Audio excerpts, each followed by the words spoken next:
Most people think going to the gym cancels out sitting all day, but it doesn't. In the next few minutes, I'm going to show you exactly what happens to your brain, muscles, body, and lifespan if you spend too much time sitting. I'll also be giving you my exact blueprint on how I maximize movement throughout the day in order to avoid the myriad of health problems you can face in the short and long term from being sedentary. If you're new here, hi, I'm Simone. I've been lifting consistently since I was 12, and I'm currently studying integrated movement science through Czech Academy. So without further ado, let's talk about what being sedentary is doing to your body, your mind, and your total lifespan. First, let's talk about what it actually means to be sedentary. Now, I have the definition here. Sedentary, tending to spend too much time seated, somewhat inactive. So what I was saying earlier about regardless of if you work out once a day, if the rest of the day you're just sitting on your butt doing work or playing video games, you are still considered sedentary. One workout doesn't cancel out those hours of sitting. Your body wants constant and consistent moving. It wasn't designed to be sitting all day. Look at our ancestors. We were out hunting, gathering, and such.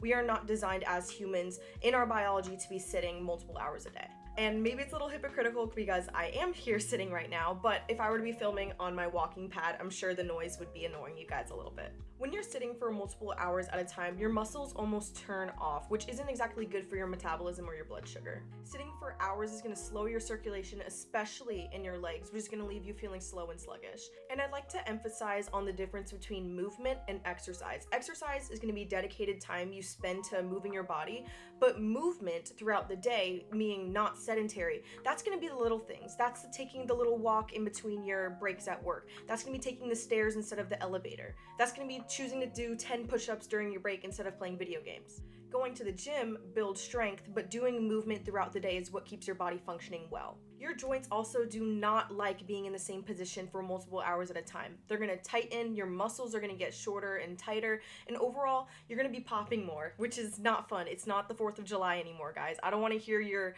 hips and joints popping all the time. Think of movement as brushing your teeth. You're not going to brush your teeth once on Sunday and not spend the rest of the entire week brushing your teeth.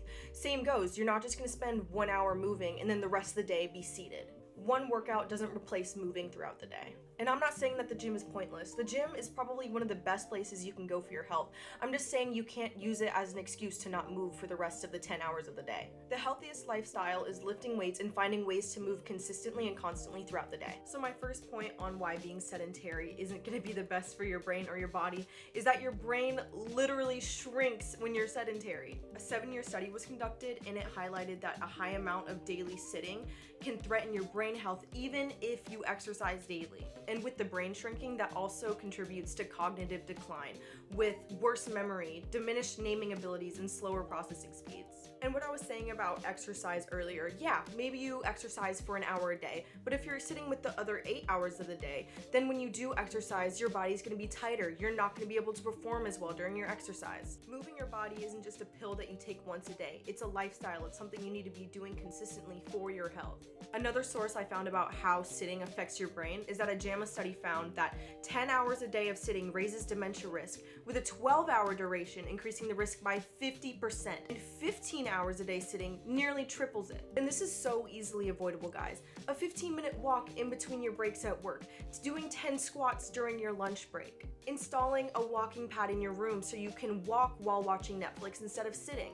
Moving your body is going to increase your blood flow, which is going to help bring nutrients and oxygen to your brain. Not only is your body going to feel so much better, you're going to have more cognitive function and you're going to be able to be more focused at work. Or just doing whatever you want to do in life. When you're moving your body in ways that feel good and just overall not being sedentary, you're going to be more inclined to be creative. You're going to be more inclined to do things that maybe you don't want to do but know is right for you. The next thing I'm going to talk about is that your muscles and joints start to adapt to sitting. You ever notice how your hip is popping? You stand up and everything just feels tight. You try going for a walk and you feel winded. Your upper back starts to flex forward. Your neck starts to go forward. You get really good at sitting. That is how our bodies are designed. When you look at people in tribes that are constantly fishing and using spears to get fish in the water, they start to have webbed feet. Their body starts adapting to the things that they're doing. And then look at humans in the modern days. Our necks are starting to go forward, our posture is starting to decline, and we're hunched over. I can look at someone and tell you their screen time. And what happens when your body is so much tighter? You feel less inclined to do activity. Yeah, you can do that 1 hour workout a day that really doesn't undo anything, but you're not gonna feel inclined to when your body feels tight. So going hand in hand with movement throughout the day, you know, going for walks, little spurts of exercise, do your stretches. In the morning, I like just doing a little salutations, you know, butterfly up, butterfly down. I'll do my twists, I'll open up my hips, and just that, a little ritual for yourself in the morning or throughout the day, that is gonna be beneficial. And that just shows how good our body is to adapting to the things that we're doing and the environments that we're in. Make a lifestyle and an environment that makes it hard for you to be sitting constantly. Like I mentioned earlier, I have a walking pad. I have a desk that I can stand at. I have a pull-up bar in my bathroom. Design your body to be active, not to be on your phone and hunched over. Funny enough, I got tired of sitting, so for this segment of the video, I will be standing. My next point on why being sedentary is awful for you is that your metabolism is gonna slow down. It takes little energy to just hold yourself up in the place that you are compared to standing where your entire posture is being held into place, your legs, even your torso is being used. You'd be surprised how many more calories you burn standing than you do sitting. And it's not even about the calorie burn. Your blood sugar and circulation is going to be so much better when you're not sitting 24/7. Your blood sugar and fat metabolism become much less efficient when you're sedentary. For people that maybe have a fitness goal to lose some weight and get a little bit stronger, it could seem like they're doing everything right. You could be going to the gym every day, eating relatively healthy, doing your stretches, doing your yoga classes, taking the supplements. Everything you do could be right,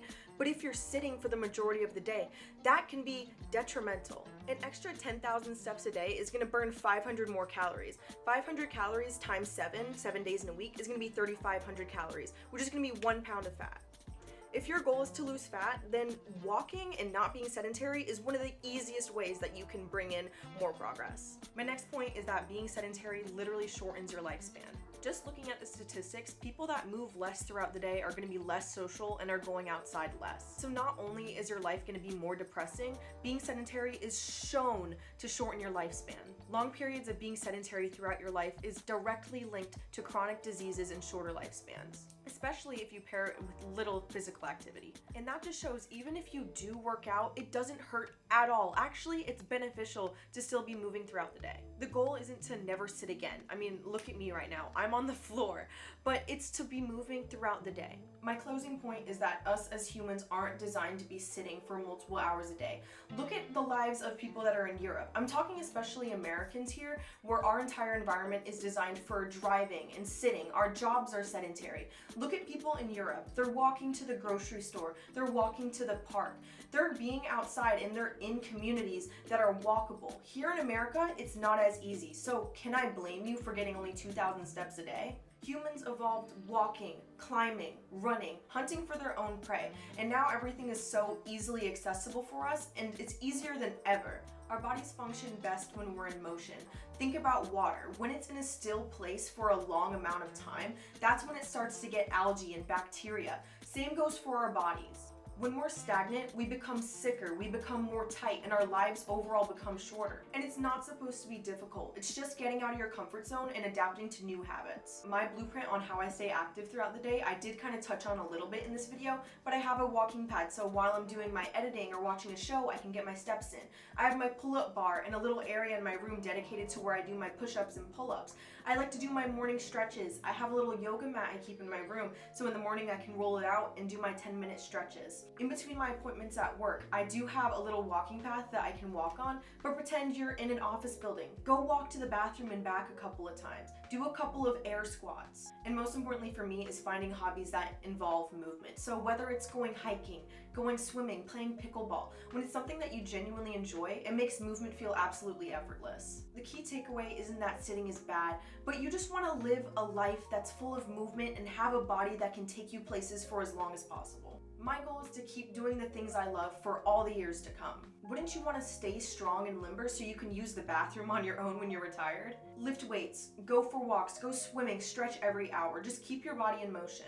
If you want a life that's not just long, but full of life, then you'll definitely benefit from subscribing because I have lots of videos about longevity, strength, and living a long and healthy life. It's not just about living long, it's about staying independent and living that time fulfilled. I have a video here where I talked about the biggest mistake I made on my fitness journey, and I hope you have a great rest of your day. Stay strong, stay independent, and I'll see you in the next one. Bye-bye.